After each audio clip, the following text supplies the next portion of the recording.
करता है कि यानी कि ये इस तरह की बात है, कमजोर बात है कि आप बजट मेकिंग करने जा रहे हैं तो आपने कोई डॉलर की एक प्राइस खुद से आपने फिक्स नहीं की, तो मिनिस्ट्रीज एंड डिवीजन ने किस प्राइस पे जो है वो बजट बनाया है। अगर डॉलर आपके कहने के मुताबिक 163 पे डॉलर की पैरिटी पे जो कि आपने वर्बल कन्वे किया या रिटन कन्वे किया, ये तो ये हुकाम ही बता सकते हैं कि अगर उस पे भी उन्होंने बनाया है तो डॉलर अगर 163 पे नहीं रहता, 163 से बढ़ जाता है जिसका कि कहा जा रहा है, खर्चा जाहिर किया जा रहा है, तो देन ये जितने बजट के जो टारगेट्स इन्होंने रखे हैं, जितने एस्टिमेट्स लगाए गए हैं, ये सारे के सारे इनको दोबारा से रिवाइज करना पड़ जाएंगे। इस साल के बजट के आप टारगेट भी देख लें, जो अभी तक के हमने बजट के डॉक्यूमेंट्स को स्टडी किया है, उसमें रिवाइज टारगेट जो अभी तक के हैं वो डिफरेंट हैं। जैसे अभी राणा श्रीवास्तव बता रहे थे कि डिफेंस का बजट इन्होंने नहीं बढ़ाया। पिछला जो रिवाइज है वो पहले 1152 अरब रुपए रखा था, फिर उसको रिवाइज किया गया, वो 1227 के करीब था, और अब जो है वो उसको 1200 जो है वो 1289 बिलियन रुपीस जो है वो रखे गए हैं। ये सारी वो सिचुएशंस हैं जो गवर्नमेंट को ये आने वाले दिनों में, अगले जो 3 महीने हैं इसमें ये डिफाइन करेंगे, और उसके बाद जो है वो डायरेक्शन का पता चलेगा। और फिर आईएमएफ के साथ आप बैठते हैं तो आईएमएफ इस पे क्या कहता है, वर्ल्ड बैंक इस पे क्या कहता है, एडीबी इस पे क्या कहता है, ये सारी चीजें हमें मद्देनजर रखनी पड़ेंगी, उसके बाद पता चलेगा। बिल्कुल ठीक है इरशाद अंसारी, इस बारे में हम मजीद भी जानेंगे कि और कौन कौन सी ऐसी बातें हैं, कौन कौन सी ऐसी खामियां हैं कि जो सामने आ सकती हैं। इस वक्त हमें association of builders and developers के चेयरमैन मोहसिन शेखानी साहब ज्वाइन कर चुके हैं। बहुत शुक्रिया मोहसिन शेखानी साहब, आपने हमारे लिए वक्त निकाला। बजट में तामीराती इंडस्ट्री के लिए जो है वो एक तखमीना रखा गया है और साथ ही साथ सीमेंट की कीमत में भी कमी की गई है। क्या इससे तामीराती शोबे पर कोई फर्क पड़ेगा? देखिए, जो अभी नजर आ रहा है उसका पास ऑन क्या होता है, उसकी डिटेल क्या बनती है। अभी तो हमें ये नजर आ रहा था कि तकरीबन सीमेंट की बोरी में कोई 12-15 रुपए हमने ड्यूटीज कम की है पर बोरी के हिसाब से, पर केजी के हिसाब से उन्होंने किया है। तो लेकिन उसकी डिटेल्स आएंगी, पास ऑन होगा, वो चीजें हमें सामने आएगी। सीमेंट के लिए काफी चीजें हम ऑलरेडी डिस्कशंस में चल रही, कार्टेलाइजेशन हो रहा है या कोई प्राइस को हम उसको इंटरनेशनल प्राइस पे लाना था, वो भी एक इश्यूज था, चलना था। तो ये ऐसी चीजें हैं जो बजट में अभी तो इन्होंने स्टार्टिंग है, उसकी डिटेल्स आएंगी तो हमें भी ज्यादा डिटेल के साथ उसको बात कर सकेंगे। लेकिन ऑलरेडी अब पैकेजेस इंडस्ट्री को काफी उन्होंने दिया हुआ है। हाँ, कंस्ट्रक्शन इंडस्ट्री को प्राइम मिनिस्टर ने स्पेशल पैकेज दिया था, और वो पैकेज है कि अभी थोड़ा सा कोरोना की वजह से और पूरे मुल्क के जो हालात है, उसी हालात में सब बजट और सारी चीजों को लेके चलना है। और उसी हालात में हम लोगों को आने वाले वक्तों का भी नहीं पता कि कितना टाइम लगेगा, उस टाइम में ही हमने सारी चीजों को फॉलो अप करना है। अभी तो जो चीजें क्विकली स्टार्ट हो सकती है और लोगों का सबका एतराज है बजट के हवाले से, वो चीजें होंगी, डेफिनेटली होंगी। लेकिन जो हालात है वॉर की कंडीशन में है, और उन वॉर कंडीशन में हमने सब चीजों को फेस भी करना है और रहना भी है, और इकोनॉमी भी चलानी है, डेली वेजेस के लोगों को भी देखना है, हेल्थ सेक्टर आपको पता है कहीं एक बेड तक अवेलेबल नहीं है। तो बड़े मुश्किल हालात में हम लोग, और कोशिश है प्राइम मिनिस्टर की कि हम डेली वेजेस को एड्रेस करें, और उसी के लिए हम सब अपनी दिन रात कोशिशों में लगे में, और इंशाल्लाह मुझे लगता है कि कंस्ट्रक्शन एक्टिविटीज बहुत बेहतर होगी आने वाले वक्तों में। अच्छा मोहसिन शेखानी साहब, मैं ये भी पूछना चाहूँगा, कंस्ट्रक्शन इंडस्ट्री के लिए खासतौर पर लॉकडाउन सिचुएशन में भी इमरान खान साहब ने खुद ये कहा कि हम सबसे पहले उसको खोलेंगे, और इस सूरत में जब ये बजट आया है तो सिर्फ सीमेंट नहीं बल्कि ऐसी मशीनरी भी है जो हम इंपोर्ट भी करते हैं, और बहुत सी ऐसी हमारी कंस्ट्रक्शन से रिलेटेड चीज़ें जो हम एक्सपोर्ट भी करते हैं। तो क्या उनमें टैक्सेस जो कम किए गए हैं या बढ़ाए गए हैं वो कितने यूजफुल हो सकते हैं? देखिए, अभी जो जब से इंडस्ट्री का दर्जा दिया आपने, 72 साल के बाद कंस्ट्रक्शन को इंडस्ट्री का दर्जा दिया, तो वो जो इंडस्ट्री को एडवांटेजेस हैं जो इंपोर्ट जब करते हैं तो वो सारे हमें भी इस फील्ड को पास ऑन होंगे डेफिनेटली। आज उसका उन्होंने ऐलान भी किया, सीमेंट की भी उन्होंने कोशिश की, फिर होल्डिंग टैक्स भी उन्होंने कम किया, नई इन्वेस्टमेंट्स के लिए लोगों को अट्रैक्ट किया। तो ये सारी चीजें ऐसी है जो एक्टिविटी की तरफ जाएगी, और लोगों को मैं समझता हूं कि लो कास्ट हाउसिंग जो बहुत इंपॉर्टेंट है प्राइम मिनिस्टर का विजन, और वो हर वक्त इस इंडस्ट्री को डिस्कस कर रहे हैं। ये फर्स्ट टाइम ऐसा हुआ है पाकिस्तान की तारीख में कि इतना इंपॉर्टेंस और इस तरीके से पॉलिसीज को लेके चल रहे हैं। बिल्कुल बिल्कुल मोहसिन शेखानी साहब आप सही कह रहे हैं। मैं इरशाद अंसारी साहब, आप साथ ही रहिए। मोहसिन साहब, इरशाद मैं आपसे ये पूछना चाहूँगा, इनडायरेक्ट टैक्सेस कौन कौन से लगे हैं? क्योंकि हमारे टैक्सेस का हदफ पूरा करने के लिए, आईएमएफ के प्रोग्राम में रहने के लिए, जिस तरह एक 3 माह का बजट एक बनाया गया है जिसके बाद दोबारा इस पे नजरसानी की जाएगी, तो इनडायरेक्ट टैक्सेस कौन कौन से हैं ऐसे जिससे आम आदमी इफेक्ट होगा? जी देखें, अभी जो है वो बजट के जो फाइनेंस एक्ट है, अभी तक तो फाइनेंस एक्ट की कॉपी जो है वो एफबीआर से हमें नहीं मिली। उसके सैलिएंट फीचर्स हैं। ये जो आपको मैंने 3 माह वाली बात बताई, ये मैंने उन लोगों की बात बताई जो एफबीआर के और फाइनेंस मिनिस्ट्री के जो बजट मेकिंग प्रोसेस में हमेशा से शामिल रहते थे। इस मरतबा उनका ये कहना है कि बजट मेकिंग प्रोसेस में उनका उस तरीके से इनपुट नहीं है, और उनको जो जो कन्वे किया गया था वो यही कन्वे किया गया था कि ये स्पेशल सर्कमस्टांसिस में बजट बन रहा है। और चूंकि हमने आईएमएफ का और आईएमएफ के साथ देखें, ये बजट से 3 दिन पहले भी वीडियो लिंक कॉन्फ्रेंस जो है वो रेगुलर होता रहा है, उससे पहले भी। तो ये इनडायरेक्ट टैक्सेशन के हवाले से इन्होंने कुछ लॉज कवानीन में जो है वो अमेंडमेंट्स की हैं, उसके जरिए किया है। जैसे देखें, रियल टाइम एक्सेस दे दी गई है। ये जो है ये एक मेजर भी है, इसको कहा जा सकता है। और ये जो है जो हम सेटअप में हमारा जो पोजीशन है इस वक्त, ये उसकी भी एक कंडीशन है जिसको हमने फुलफिल किया है कि हमने नादरा, एफआईए और इस तरह प्रोविंशियल जो एक्साइज हैं, टैक्सेशन डिपार्टमेंट्स हैं, उनकी जो है वो मुख्तलिफ जो डेटाबेसिस थे उन तक एफबीआर को एक्सेस दे दी है, और इनका एफबीआर के डेटा तक जो है इनको एक्सेस दे दी है। और इससे कुछ चीज़ें जो है होंगी। इसी तरह प्रॉपर्टी की जो मेंटेनेंस है, उसका जो रिकॉर्ड मेंटेन है, उसके हवाले से कुछ इकदाम जो है वो इन्होंने जो है वो किए हैं।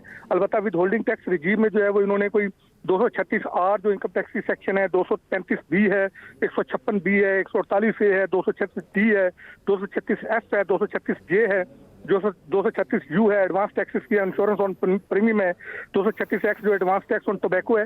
ये सारी वो सेक्शंस हैं जिनका तहत जो एडवांस टैक्स था वो भी इन्होंने जो है वो इसमें जो है वो रिमूव कर दिया है। इसी तरह और बहुत सारी चीजें हैं टैक्स मेजर। देखें, इसमें एक और चीज आती है कि इसमें इन्होंने इलेक्ट्रॉनिक ऑडिट की जो है वो एक जो इन्होंने इसमें प्रोविजन रखी है कि इलेक्ट्रॉनिक ऑडिट। इरशाद, मैं वापस आपकी तरफ आऊंगा। बहुत से ऐसे सेक्टर्स हैं, खासतौर पर हमारी ताजिर बरादरी के लिए, जो बहुत डिबेटेबल हैं, उस पर जरूर बात होनी चाहिए। मैं मोहसिन शेखानी साहब का लास्ट कॉमेंट लेना चाहूंगा कि मोहसिन शेखानी साहब, जिस तरह पहले भी बात कर रहे थे कि लॉकडाउन सिचुएशन में भी कंस्ट्रक्शन इंडस्ट्री को खोला गया, और दूसरी जानिब जहां तक लोन्स की बात थी, जिसकी शरह सूद को कम किया गया और लोगों को यह कहा गया, फैसिलिटेट किया गया कि आप उस लोन से फ़ायदा उठा सकते हैं बैंक से, वो कंज्यूमर लोन भी है, वो हमारी ताजिर बरादरी के लिए भी है। तो क्या इन दोनों सिचुएशंस में और अब बजट आने के बाद क्या कंस्ट्रक्शन इंडस्ट्री को फ़ायदा हो रहा है? बिल्कुल, डेफिनेटली फायदा भी हो रहा होगा, और आम लोगों को उसका मतलब ये जो लोन के लिए फैसिलिटेट किया गया है, ये उन लोगों के लिए जिनका कभी घर नहीं है या जो उस अफोर्डेबिलिटी में नहीं आते। 30 लाख रुपए घर का जो बनाया उन्होंने, एक टारगेट 30 लाख रुपए का घर देंगे और उसमें 80% फाइनेंस होगा, और फाइनेंस अगर 8% है तो हम लोगों को 4% या 5% पे देंगे। तो ये लोगों को डेफिनेटली इसका पास ऑन होगा, लोगों को फायदा होगा। जो लोग कभी घर का सोच नहीं सकते थे, मैं समझता हूँ वो पहली दफा घर की तरफ जाएंगे, और जब एक्टिविटी होगी तो एलाइड इंडस्ट्री भी आपकी चलेगी, आपकी जॉब क्रिएशन भी होगा, और ये कच्ची आबादियां और इलीगल कंस्ट्रक्शन है वो भी कम होगी। ठीक है, बहुत शुक्रिया मोहसिन शेखानी साहब, आपने एक्सप्रेस न्यूज़ के लिए अपना कीमती वक्त निकाला। हमारे नुमाइंदे इरशाद अंसारी हमारे साथ मौजूद है। इरशाद अंसारी, हम के कुछ ऐसे सेक्टर्स भी हैं और कुछ ऐसी वजूहात भी हैं कि जिनके ऊपर रियलिस्टिक बेस पर काम नहीं किया गया है, इसके फिर आने वाले दिनों में किस हद तक ड्रॉबैक्स आ सकते हैं? जी देखें, इसमें सबसे पहले तो यह है कि गवर्नमेंट को संजीदगी का जो है वो मुजाहरा करना चाहिए। देखें, अभी मैं थोड़ी देर पहले बात कर रहा था कि गवर्नमेंट ने जो है वो इलेक्ट्रॉनिक ऑडिट की बात की है। इससे पहले ऑडिट के दर्जनों नहीं बल्कि हजारों केसेस ऐसे पेंडिंग पड़े हुए हैं जो आज तक मुकम्मल नहीं हो सके, और उस ऑडिट में गवर्नमेंट का अरबों रुपए का रेवेन्यू फंसा हुआ है। और इसी तरह एक और रिपोर्ट जो हमने बार बार मीडिया पे भी कर चुके हैं, और ये जब असद उमर फाइनेंस मिनिस्टर बने थे उस वक्त, और फिर उसके बाद हमाद अजहर साहब जब रेवेन्यू के मिनिस्टर वज़ीर ममलिकत बने थे, उनको भी हमने पेश किया था और उन्होंने इस बात को एक्सेप्ट किया था। 1300 अरब रुपए से जायद के वो वाजबात हैं जिनमें सिर्फ और सिर्फ गवर्नमेंट अगर चंद थोड़े से इकदाम ले तो उसमें से और कुछ नहीं तो 700 से 800 अरब रुपए का रेवेन्यू इनको फौरी तौर पे आ सकता था। ये ऐसी चीजें हैं। फिर जैसे इलेक्ट्रॉनिक ऑडिट की बात की है, उसमें यह है कि एफबीआर का एक मातहत इदारा है पाकिस्तान रेवेन्यू ऑटोमेशन लिमिटेड पराल, वो सबसे अहम इदारा है जो रेवेन्यू की जनरेशन में और इसी तरह जो नए टैक्स पेयर्स को इन्होंने नेट में लाना होता है उसकी सुराग लगाने में और इसमें ऑटोमेशन के हवाले से बड़ा रोल प्ले करता है।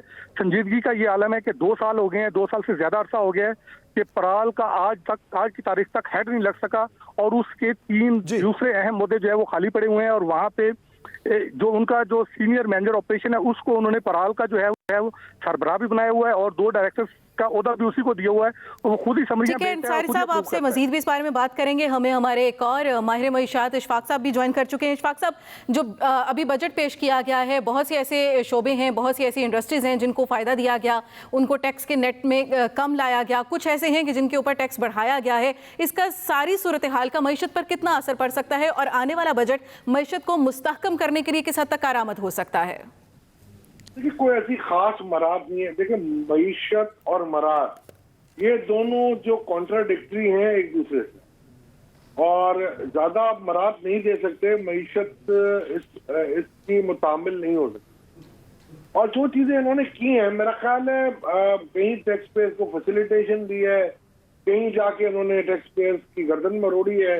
और ये एक इस तरीके से टैक्स में मुझे जो नजर आई हैं चीजें, ज्यादातर तो उन्होंने प्रोसीजरल टाइट ही किए हैं और अफसरों के पावर बढ़ाए हैं। तो मैं नहीं समझता कि कोई बहुत बड़ी रिलीफ दे दी है आपने आवाम को, या कोई ऐसी चीज कर दी है। और जो अभी मैं सुन रहा था एक और चैनल पे एक गवर्नमेंट के नुमाइंदे की, देखे जी वो पॉइंट ऑफ सेल्स पे 14 से हमने 12% कर दिया, तो वो एडजस्टमेंट है, रिफंड नहीं दे रहे आप। तो ये चीजें जो है ना, ये उन लोगों को तो नहीं पता चलेंगी कि जो लोग इस मामले में या इस चीज के धंधे से मुंसलिक नहीं है। हमें पता है कि इंटरनली इन्होंने कोई ऐसा काम नहीं किया इसमें कि जहां पर कोई रिलीफ मिल जाएगी, या ना कोई प्रोसीजरल आपको उसमें आसानी दी है। मगर ये टारगेट जो किए इन्होंने, मेरा ख्याल है टारगेट शायद अचीवेबल नहीं है। और मैं नहीं समझता कि ये 3 महीने बाद कोई मिनी बजट लाना पड़ेगा इनको, बिकॉज के ये जो, मुझे नहीं पता कि इनकी ये पीरियोडिक डिस्ट्रीब्यूशन कैसे होगी कि 4,900 जो ट्रिलियन का इन्होंने टारगेट एफबीआर का रखा है, और इसमें से सबसे बड़ा जो है आपका 450 बिलियन का पेट्रोलियम डेवलपमेंट लेवी है। अब आप देखेंगे मीजानिया में ना, तो तमाम महसूलात में से जो तमाम महसूलात रिवर्स में गए, डिस्पाइट द फैक्ट कि आपके पेट्रोलियम प्राइसेस कम हुई, मगर आपकी पेट्रोलियम डेवलपमेंट लेवी बढ़ गई, 450 बिलियन पे आपने रिवाइज करके ले लिया। तो वही आपको बचा रही है इसमें। और मेरा ख्याल है इनको, हम ये सुनते आ रहे थे कि 20 रुपए पर लीटर पेट्रोल शायद फिक्स कर देंगे। मुझे नजर नहीं आया कि जी वो ये कर दें, और मेरा ख्याल है इस पर भी ये रिस्क ले रहे हैं, क्योंकि ये कर रहे हैं इसकी वजह से पेट्रोलियम डेवलपमेंट लेवी को बढ़ा देंगे। और अभी जो टारगेट उन्होंने 450 अरब का किया है, मेरा ख्याल है ये 500-600 अरब पे लेके जाएंगे इसको, और उसमें सूबों का शेयर भी नहीं होता। तो मैं नहीं समझता इस बजट में कोई खास ऐसी बरात दी गई है, ना गवर्नमेंट के पास कोई ऐसी विंडो या गुंजाइश थी कि वो बरात दे सकते।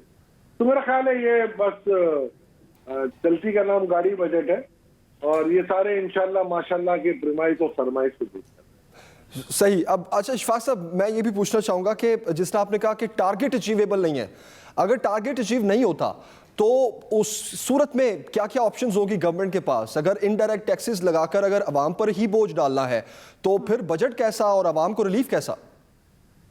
सर अब देखिए, आपके सूबों पर मुनसर करेगा कि सूबे किस तरीके से एग्रीकल्चरल टैक्स को लेवी करते हैं, और किस तरीके से आप रिटेलर और होलसेलर के लिए आप टैक्सेशन नेट को इम्प्रूव कर सकते हो ऑटोमेशन के थ्रू।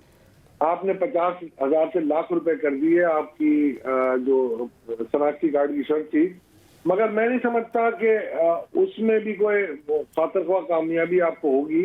और मुझे नहीं लग रहा कि जब तक आप टैक्स रिफॉर्म्स को सही मायने में उसको अमली जामा पहना दें या प्रैक्टिकल स्टेप पे लेके आए। इरशाद अंसारी साहब हैं, उन्होंने पढ़ी होगी टैक्स रिफॉर्म कमीशन की रिपोर्ट, बड़ी मुश्किलों से हमने लिखी थी, बड़ी दुनिया के तजर्बात को देखते हुए और पाकिस्तान के जमीनी हालात को देखते हुए, मगर ये लाल फीते की नजर हो गई और हो रही है। तो मुझे नहीं लग रहा कि इस साल भी कोई ऐसा इवेंटफुल ईयर होगा फ्रॉम टैक्सेशन पर्सपेक्टिव। ना हम टैक्स रिफॉर्म्स की तरफ जा रहे हैं। प्राल का तस्करा कर रहे थे इरशाद अंसारी साहब, प्राल ठहर चुका है, प्राल में अब जान ना गुंजाइश है। एक सिस्टम को मॉनिटर करने के लिए हमारे पास तीन सही। इशफाक साहब, आपकी तरफ वापस आते हैं। ख्वाजा आसिफ इस वक्त मीडिया से बात कर रहे हैं, बराह रास्त आपको लिए चलते हैं। मामला जरा थोड़ा सा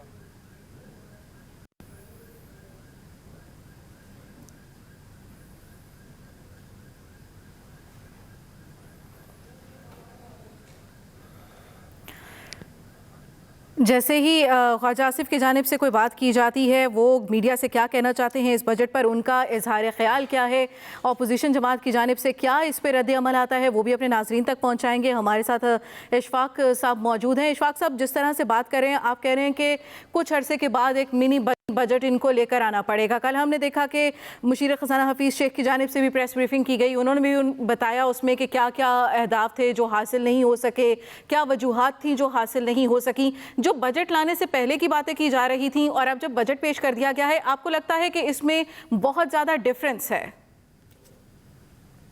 नहीं, डिफरेंस लेकिन ऐसा नहीं है। ये कल भी हमें अंदाजा था और आज भी इस बजट के बाद भी मैं तो यही कहूंगा कि आपके पास कुछ देने के लिए है ही नहीं, आपके पास गुंजाइश नहीं है। आपने जिस तरीके से IMF से अपने एग्रीमेंट किया हुआ है, इसमें आपके पास स्पेस नहीं है। तंग गली और तंग दरवाजे से आपने निकलना है, और अगर आप निकल गए तो बच गए, नहीं निकले तो तबाह हो गए।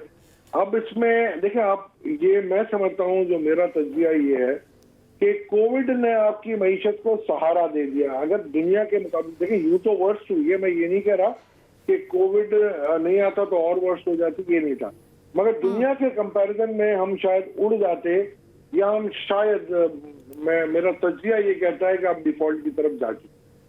अगर आप रिसेशन में हैं और अगर आप अभी ये प्लान करेंगे शरह नमू में 2.5% तक की मैं इजाफा कर दूं, तो 2.1% आप कह रहे हैं हम मेरा ख्याल है शरह नमू में इजाफा होगा, और 0.4% इस साल की नेगेटिव अगर मैं देख लूं तो कुल आप 2.5% की रिवर्सल चाह रहे।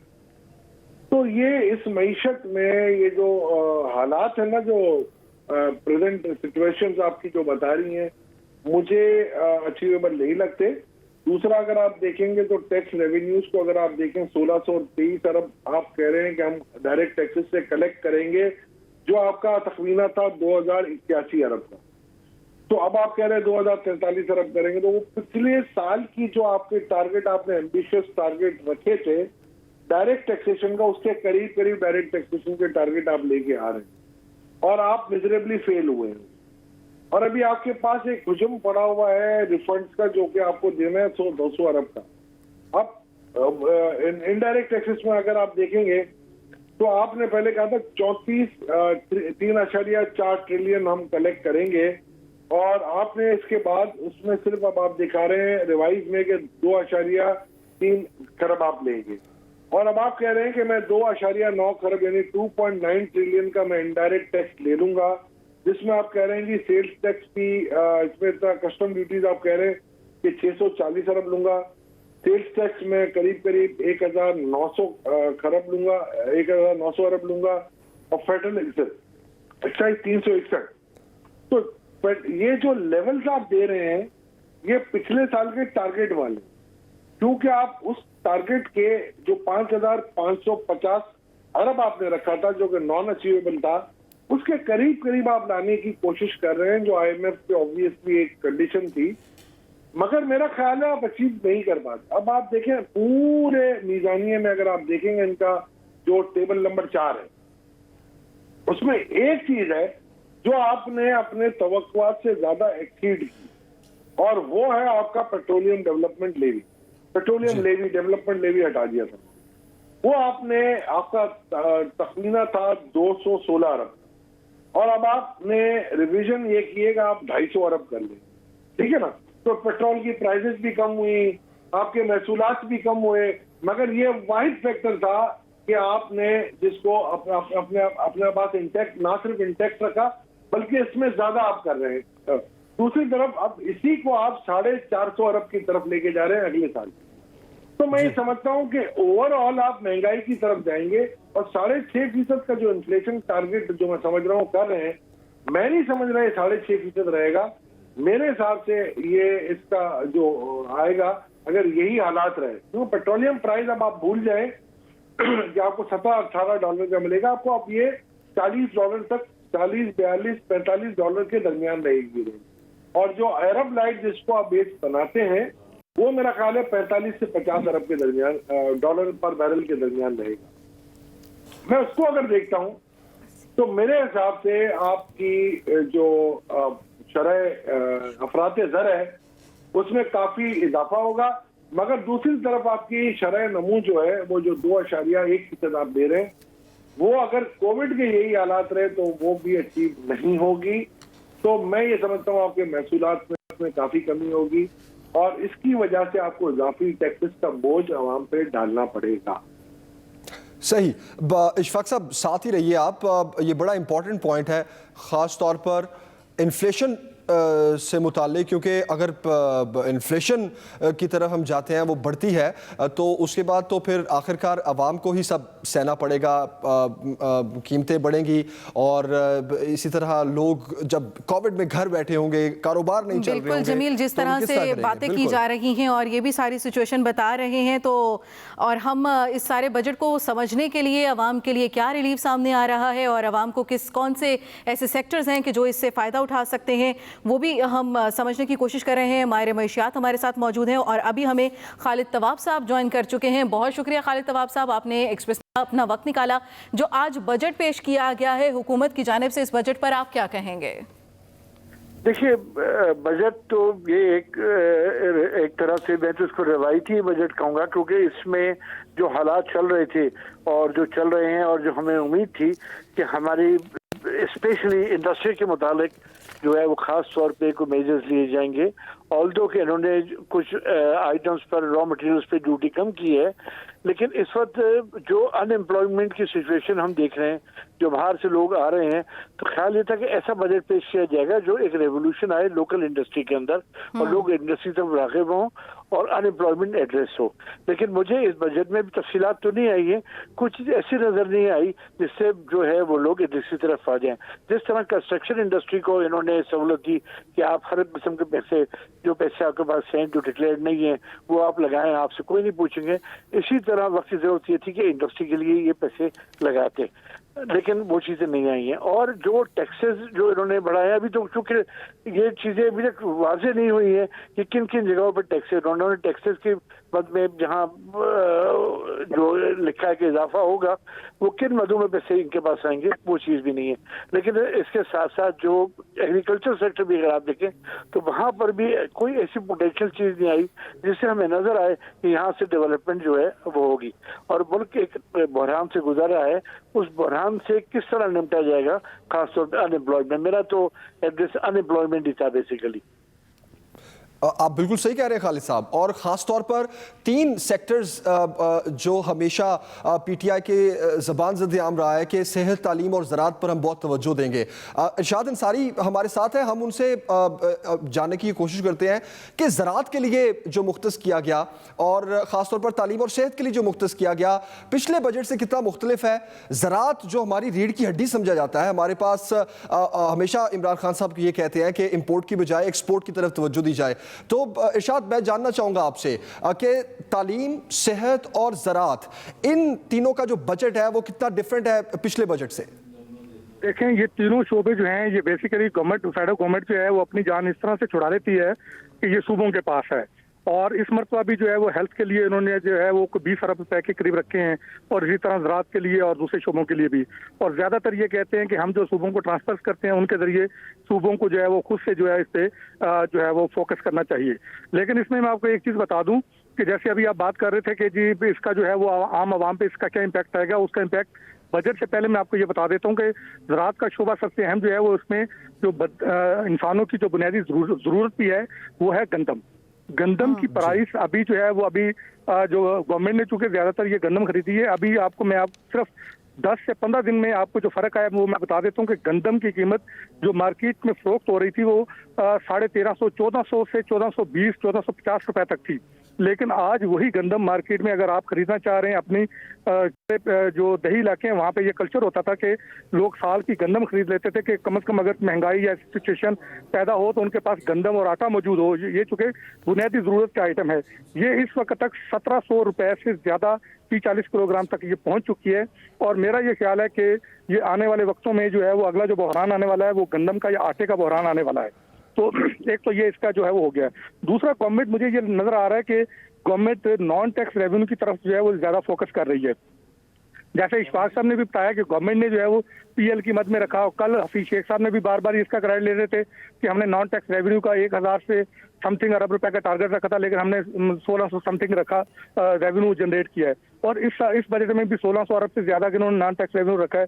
और अभी एक में जो सैलिएंट फीचर FPR ने दिए थे उसमें मैं पढ़ रहा था कि एक और चीज मेरे सामने आई है कि इन्होंने promoting investment in government debt instruments through foreign currency accounts and non resident rupee account, इस तरह यानी कि इसका ये इससे ये आ रहा है कि गवर्नमेंट शायद जो है वो अगले ये जो पूरा साल है इसमें प्लान करने जा रही है कि ये मैसिव किस्म की जो है वो डेट इंस्ट्रूमेंट जो है ये जो है ना इंट्रोड्यूस करवाएगी और इंटरनेशनल मार्केट में भी फ्लोट करेगी और ओवरसीज पाकिस्तानीज को, अब देखें ओवरसीज पाकिस्तानीज को भी देखने की बात है कि गवर्नमेंट अगर ये इंस्ट्रूमेंट्स लॉन्च करती है, अब वो किन किन चीज़ों को गिरवी रखती है, उसके अगेंस्ट जो है वो ये इंस्ट्रूमेंट्स लॉन्च होते हैं, मोटरवेज को करते हैं, PIA को करते हैं, या कौन कौन से असासा जाते हैं जिसके अगेंस्ट ये इंस्ट्रूमेंट्स जारी करते हैं। तो उन इंस्ट्रूमेंट्स में अगर क्या ओवरसीज पाकिस्तानीज के पास इतनी कैपेसिटी होगी ये जो कोरोना वायरस के बाद उनके जो हालात बने कि वो इसमें इन्वेस्टमेंट कर सकेंगे। और दूसरा ये कि गवर्नमेंट खुद इस बात को क्रिटिसाइज करती रही है कि पिछली गवर्नमेंट शॉर्ट टर्म जो है वो इस तरह की फाइनेंसिंग जो है वो हासिल करती रही है जो फिर हमने पे करना होता था। तो ये मुझे ये लग रहा है कि ये उस तरफ जो है ये फोकस कर रहे हैं उसे देखें। और फिर नॉमिनल जो ग्रोथ रखी जाती है उसमें भी आप इन्फ्लेशन को रखते हैं, उसमें आप GDP को रखते हैं, और ये आपकी GDP आपने खुद जो रखा है वो 2.1 रखा है, और इन्फ्लेशन आप कह रहे हैं कि 8 से 9% या 9.5% होगा।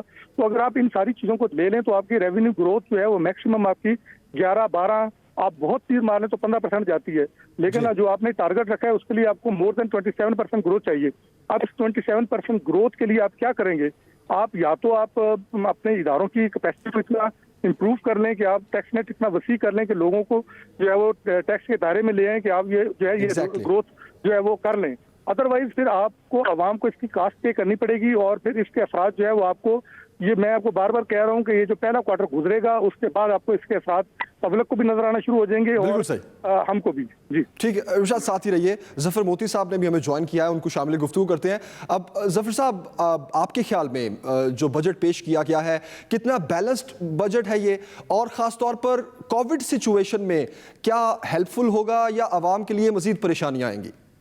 देखिए, मैं अभी काफ़ी चैनल पर यही बता रहा था कि ये जो हमारे स्टॉक मार्केट में हम लोग बोलते हैं ना मिला जुला बजट, तो मिला जुला बजट है जिसमें एक गवर्नमेंट को बेनिफिट ये हुआ है, इंपोर्ट बिल कम हुआ है, और इंपोर्ट बिल कम वजह जो है वो ये है कि आपका जो 85% हम ऑयल इंपोर्ट करते हैं उसकी प्राइसिंग कम हुई है और उसकी वजह से इंपोर्ट बिल कम हुआ। और दूसरा बाकी चीज़ों में भी इंपोर्ट लोगों ने खरीदना कम कर दिया था, छोड़ दिया था, और उसका नज़र इसलिए भी आ रहा था कि अपना इकोनॉमी जो थी वो पहले ही स्लो डाउन में जा रही थी बिफोर कोरोना।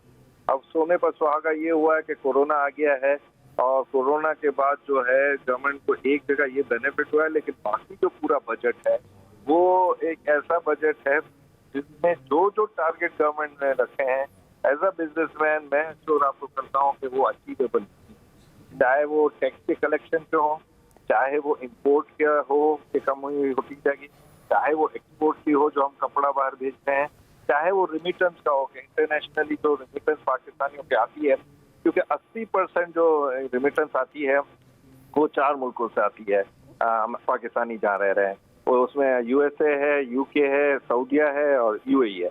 और सऊदी और UAE में तो ऑलरेडी आपके पास लोग खड़े हुए हैं लाइन में कि घर वापस जाना है, उनकी जॉबें छूट गई हैं। तो वो जो है ना, यहाँ कई लोग कहते हैं कि भाई वहाँ पर तो सिर्फ मजदूर गया है, वो मजदूर भी 3000 दरहम 3000 रियाल पर मंथ कमाता है। तो 3000 रियाल 3000 दरहम पाकिस्तानी 164 रुपए के हिसाब से लाख रुपए के अराउंड बन जाता है। तो वो आप उसको मजदूर नहीं कह सकते, वो हाई एंड का एक मैनेजर के लेवल की कमाई है। अब जब वो इधर 8 लोगों को पाल रहा होता है, जब वो रेमिटेंस नहीं करेगा, यहाँ आएगा तो 20% आप रेमिटेंस कम समझें, 20% से ज्यादा मैं कहता हूँ 25% कलेक्शन ऑफ टैक्स कम होगा, 20% आपके ये एक्सपोर्ट कम हो जाएगा, क्योंकि अभी इंटरनेशनली भी आपका कपड़ा खरीदने वाले कम हो जाएंगे, लोग अपनी एसेंशियल चीजें खरीदेंगे, दवाइयाँ खरीदेंगे। यूरोप टूरिज्म भी यूरोप खो चुका है। अब वो जो है हाई एंड की चीजें और पाकिस्तानी कॉटन का जो शोर होता था और जो टेक्सटाइल्स के हमारे लॉन बिकता था वो नहीं बिकेगा। और यहाँ पर जो इंडस्ट्री है वो आपको पता है अभी परेशानियों में है, हाई एंड पर उसके रॉ मटेरियल महंगा है, और माल कोई खरीद नहीं रहा, सप्लाई साइड ब्रेक डाउन हो गई है, तो उसको रीस्टार्ट करने के लिए इस बजट में कुछ भी अभी नजर नहीं। तो जफर साहब, क्या पॉसिबल वे आउट्स हो सकते थे, क्या पॉसिबल ऐसी चीजें हो सकती थी आपकी नजर में जो मिसिंग है इस बजट में? पहले तो वो कहते हैं ना कि सच्चाई की तरफ यकीन करें, कि पहले रियलिटी को चेक करें। काफी चैनलों पर मुझे क्रिटिसाइज मेरे ही दोस्तों ने किया कि भाई पॉजिटिव रहे हैं, आप ऐसी बात क्यों कर रहे हैं, और ये अच्छा हमें भी पता है, लेकिन आप रियलिस्टिक बात करें कि भाई ये हो सकता है, ये नहीं हो सकता। तो अभी जो आपके साथ बोल रहे थे, बहुत अच्छी बात कर रहे थे कि 27% ग्रोथ कहाँ से लाएंगे, कौन सी जगह से लाएंगे, कौन सा एरिया हमारे पास है, हम कौन सी फरारी बेच रहे हैं इंटरनेशनली, कौन सी हार्ले डेविडसन की यहाँ फैक्ट्रियां लगी हुई हैं, हम जो गाड़ियां बना रहे हैं अपने कंजम्पशन में, उसमें भी 95% प्रोडक्ट तो बाहर से आ रहा है, इम्पोर्टेड हो रहा है। 5% स्क्रू टाइट करने के यहाँ की इंडस्ट्री है। हम टेक्सटाइल को बिल्कुल इग्नोर किया गया है, टेक्सटाइल बैठ गया है पूरा। टेक्सटाइल्स का हमारा काम था, कॉटन का काम था, कॉटन भी नहीं है। शुगर इंडस्ट्रीज को मोटिवेट किया गया है पॉलिटिकल वजह से, अब वो हमको नुकसान दे रहा है कि सिर्फ हम खाने पीने की अशियाओं के प्राइसेस ही देख रहे हैं। बाकी आपके पास हाई एंड का प्रोडक्ट क्या है कि आप एक्सपोर्ट करोगे, आपके पास कौन सी ऐसी टेक्नोलॉजी है, कौन सा ऐसा सॉफ्टवेयर है, कौन सा है कि बिल गेट्स या माइक्रोसॉफ्ट यहाँ आकर बोलेगा भाई मुझे $10 बिलियन का ये सॉफ्टवेयर बना कर दो। तो ये सब चीजें देखते हुए किसी के पास जवाब नहीं है कि पाकिस्तान अपनी हिस्ट्री में फर्स्ट टाइम रिसेशन में जा रहा है, और वो रिसेशन का क्या रिजल्ट निकलेगा ये कोई नहीं बता सकता, और जो बताता है वो झूठ बोल रहा है। सही, ठीक है, ठीक है खालिद साहब, जिस तरह से बात की जा रही है कि टेक्सटाइल इंडस्ट्री को अक्सर नज़रअंदाज किया गया है, इस तरह की और भी इंडस्ट्रीज़ की जानिब से और भी शोबे हैं जिनकी जानिब से इस तरह की शिकायत सामने आ सकती हैं, तो ये फिर बजट क्या सोच कर बनाया गया है? देखिए, ये न सिर्फ टेक्सटाइल इंडस्ट्री से बल्कि टोटल इंडस्ट्री से दो चीजें हैं। एक वो इंडस्ट्री है जो हमारी एक्सपोर्ट ओरिएंटेड इंडस्ट्री है, जिसमें टेक्सटाइल जो है सरे फहरिस्त है, और चूंकि टेक्सटाइल जो है वो पाकिस्तान के लिए बैकबोन है। इसका स्टार्ट होता है एग्रीकल्चर सेक्टर से। अगर आप अपनी कॉटन की प्रोडक्शन उठा के देखें तो वो भी आपकी डिक्लाइन हुई है।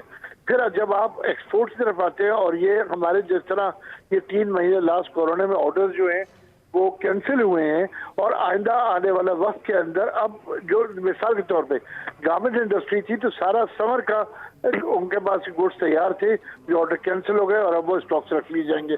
अब they are placing for, if they place the order they will place the order for the winter season. उसके लिए हमारे पूरी तैयारी करनी होगी। मैं नहीं समझता कि हमारी एक्सपोर्ट जो है वो इन हालात में बढ़ सकती है। रेमिटेंसेज अभी जफर मोदी ने 20% जो लिखा, मेरा ख्याल है हमारी रेमिटेंसेज इससे ज्यादा गिरेंगी, क्योंकि अनएम्प्लॉयमेंट वहां पर भी हो रही है, और बहुत सारे लोगों को यूएई से, सऊदी अरब से फारिग किया गया है, जो लोग वापस आ रहे हैं। यही जो मैंने आपको पहले कहा, हमारी सबसे बड़ा अलमिया ये है कि बजाय इसके हम अपना बेस बनाए अपने लोकल इंडस्ट्री पे, अपने लोकल एग्रीकल्चर पे। पाकिस्तान बेसिकली एग्रीकल्चर कंट्री है। आप ये देखें कि आपकी जो कॉटन है हमारी बैकबोन, कॉटन की जो बेसिक ग्रोइंग एरिया था मुल्तान और सराइकी एरिया, बहुत अच्छी कॉटन होती, इसको हमने कन्वर्ट करके शुगर में ले गए, और वहाँ हमारा पानी जो है वो बेतहाशा इस्तेमाल हुआ, जिससे हमारी कॉटन जो है वो अफेक्टेड हुई। तो पॉलिसीज और बजट में ऐसी चीजें रखनी चाहिए थी कि अब हमारी ग्रोथ होती।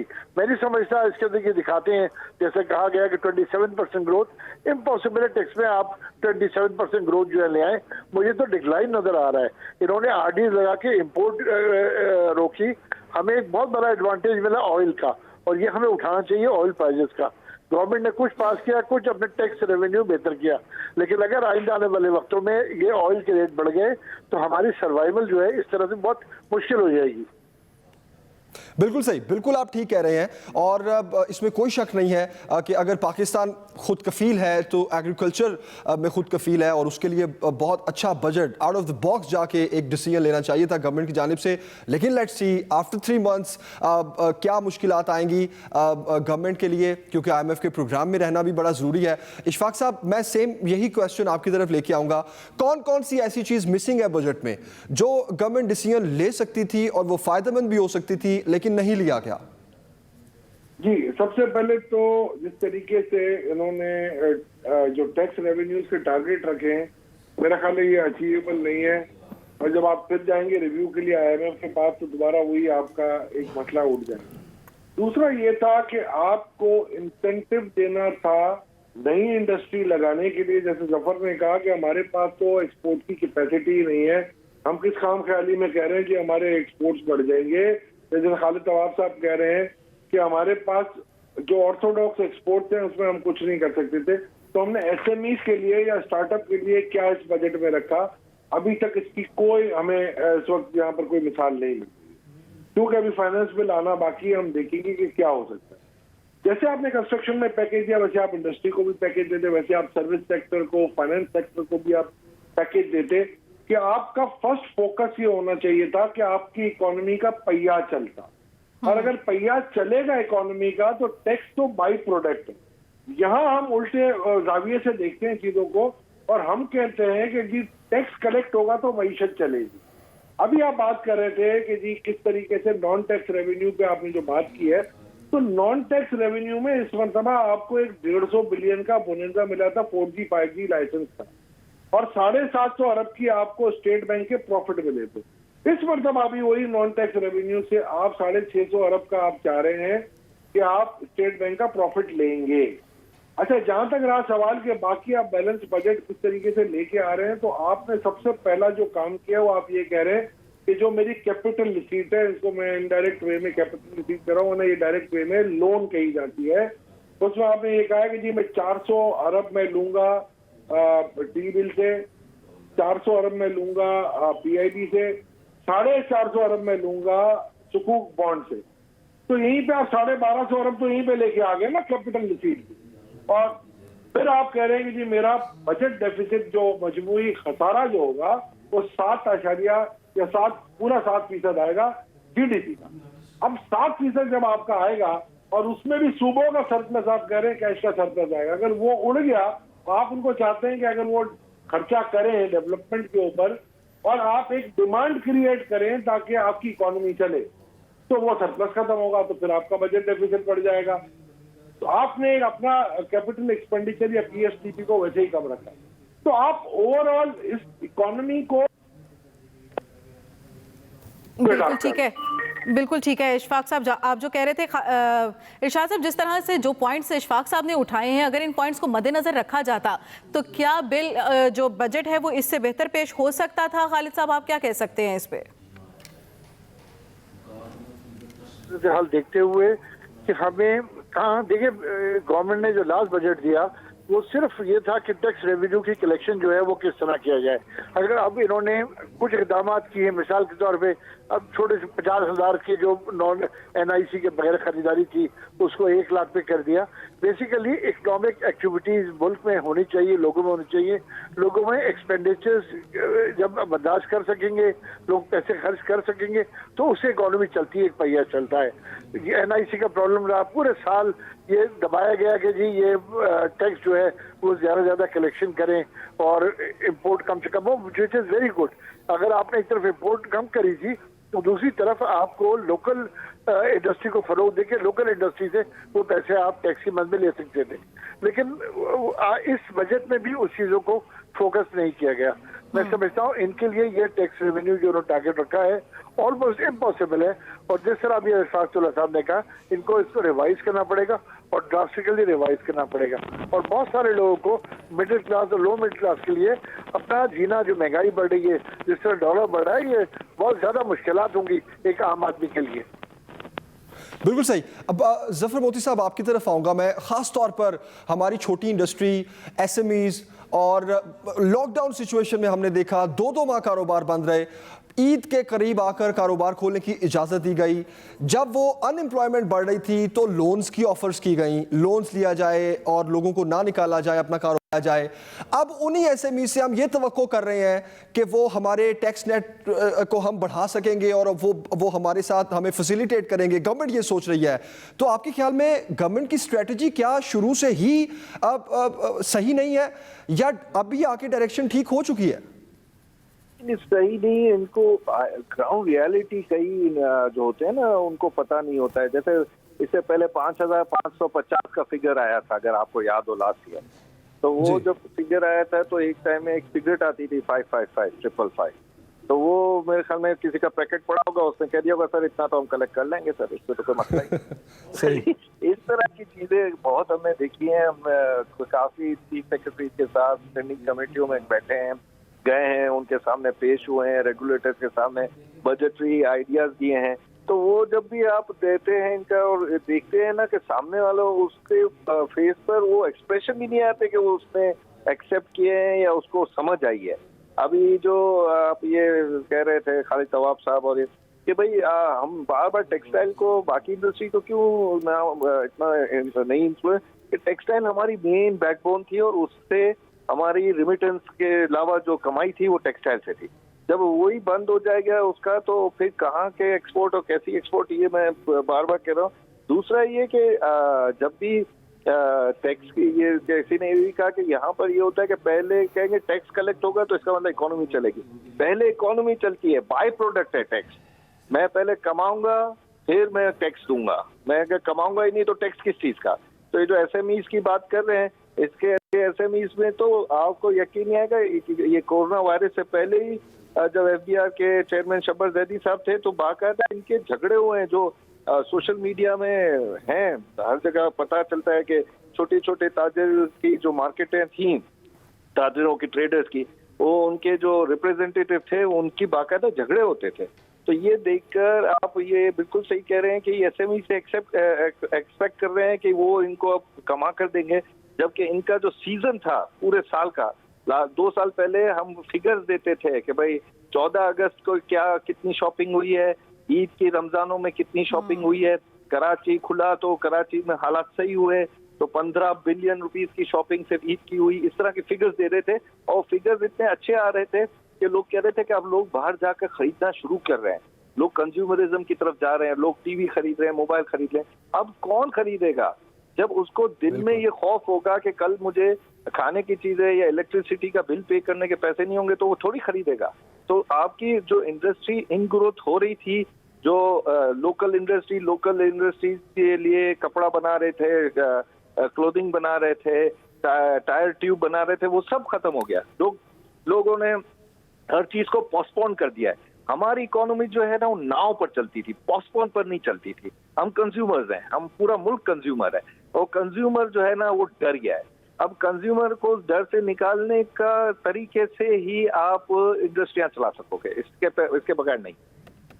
ठीक है, तो खालिद तवाब साहब, इस सारी सूरत हाल में हुकूमत के पास ऑप्शन क्या हो सकती थी? हुकूमत का ऑप्शन ये हो सकती है कि वो सूरत हाल पैदा करते। देखिए, कॉस्ट ऑफ प्रोडक्शन कम करते। आपको पता है आईपीपी का बड़ा मसला चल रहा है कि जी ज्यादा हमारे पूरे रीजन में जो हमारे इलेक्ट्रिसिटी के रेट हैं वो सबसे ज्यादा हैं। इसको रेटों को इनको ड्रास्टिकली कम करना चाहिए। इंटरेस्ट रेट हमने 6.5% से 13.5%, 13.25 पे ले गए थे, अब 8 पे लाएं, इसको 4% लाते ताकि कॉस्ट ऑफ डूइंग बिजनेस कम होता, थोड़ी सी आसानियां पैदा होती, फैक्ट्रियां चलती, लोगों के पास परचेजिंग पावर होता। अब तो फिलहाल तो जिस तरह भी जफर मोदी साहब फरमा रहे थे कि लोग डरे हुए हैं, लोगों को खौफ है।